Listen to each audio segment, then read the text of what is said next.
Well guys, I had all these parts out on the bench getting ready to do another video, start putting all this stuff back in the engine, when I realized I've made a mistake. We'll go over to the engine block and I'll show you what's going on. So up to this point, I've been assembling this engine as if it's been a production 445 version of the vertical overhead valve configuration 206 that was found in those tractors. Since this block mold started out as a ZB style block that they heavily modified to have more of the 445 version of the valve train characteristics, it started to give me problems with trying to put the lifters in from the bottom down here like you would on a standard 445. So the reason this block is giving me problems with trying to install the lifters from the bottom is because the ZB tractor never had lifters or push rods that actuated the valves. They actually had very long rocker arms that worked directly off the cam lobes, pivoted somewhere in the middle here, and then acted upon the valves, which were mounted horizontally in the tops of the combustion chambers. So they basically modified this ZB block to have the lifter bores machined in next to where the fasteners hold the cylinder blocks on. And because of that, like I discussed in one of the earlier videos, this has the earlier ZB style 4-bearing camshaft. They had to grind out some clearance around these cam bearing journals to allow for the lifters, for lifters number 4, 5, and 8 to actually be worked up and down by the camshaft. And the problem I have is with this added material below the lifter bores on number 4, 5, and 8, the lifters cannot be inserted from the bottom. They have to come in from the top. And unfortunately, the push rod holes are too small to allow the lifters to be dropped down in. So to get at least those 3 lifters put in, the only solution I have is to loosen up the cylinder blocks, get them out of the way enough so I can at least install those 3 from the top. So unfortunately, all these fasteners are going to have to be removed on this side, as well as the bolts that run up into the cylinder blocks from the inside of the crankcase. And my plan right now is to try to get both the cylinder blocks loosened up from the main engine block housing without damaging the gaskets, and I can hopefully keep all the pistons inside the bores and keep all the connecting rods tight on the crankshaft, and just lift both of them at the same time and get them tilted back enough to try and sneak those 3 lifters in there. So we'll see how it goes. So just like the first time around, I'm going to use the rocker carrier to keep both the cylinder blocks kind of in alignment with one another. I'll get all these bolts tightened down, and hopefully it'll make it easier to remove both of them as a pair, just like it did when I set them on. And this problem I'm having right here is one that is kind of characteristic to working on a prototype piece like this. These really aren't finely machined components. Every one of them still has its own little quirks. They still all have their little bugs in them, kind of like this.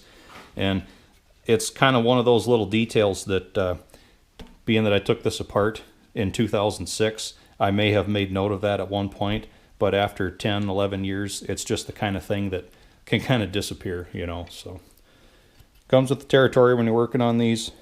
So I'll get this tightened down and we'll see about loosening these up. So I got the rocker carrier tightened in. It's going to hold everything in position, and I did take a little bit of time and rethink my process a little bit. I decided it would be best if I disconnected everything from the crankshaft, so that's what I did. I positioned all the pistons up high in the cylinder bores, disconnected all the rods, and carefully turned the crank journals so that nothing is going to hit. And the new rings are a tight enough fit against the fresh crosshatch yet that the pistons should hold themselves in position, and it won't give me any problems there. So I put a couple lifting rings in here and set it up with the engine hoist so that I can slowly, in a controlled manner, lift those cylinder blocks off and hopefully gain enough clearance to get those 3 lifters put down in.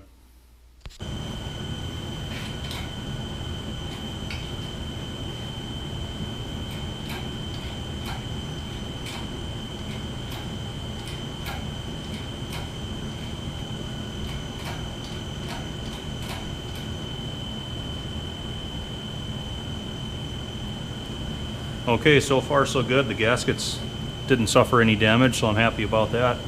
We'll get those 3 lifters dropped in and we'll set it all back down.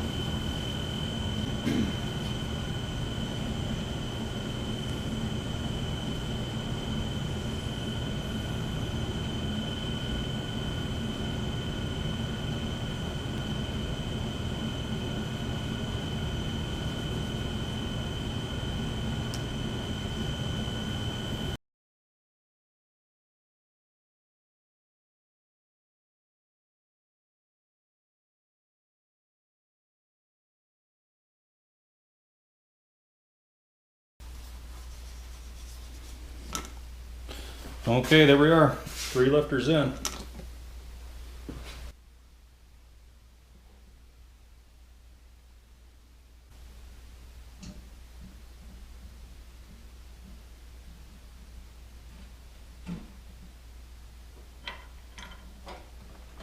There we go.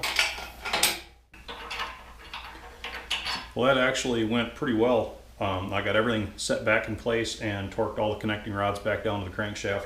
Rolled the engine over a few times, kind of neutralized the cylinder blocks again, and got those tightened back down too. So once I get the rocker carrier off, hopefully I'll have this little snafu taken care of. So here it is, all back together, and I'm back to the point where I thought I was 2 days ago. But, you know, 1 step forward, 2 steps back. What are you going to do? But hopefully now you can see a little bit better what my whole issue was here. You can see where they ground some of that material out next to the cam bearing journal, and I think they stopped just before they got into the journal so they wouldn't compromise that area at all. And it just kind of sits down on that little shelf of material. They won't fall out because, you know, it was impossible to put them in to begin with. But number 8 is actually the worst of all.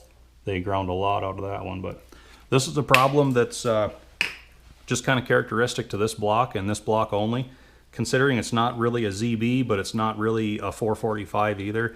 It's just another example of some of the things they had to do to make a prototype work, you know. So guys, if you like watching me struggle with old tractor engines, go ahead and subscribe to the channel, because you'll probably have an opportunity to see a lot more of that before I'm done with this one. So as always, guys, thanks for watching, and I hope to see you back next time.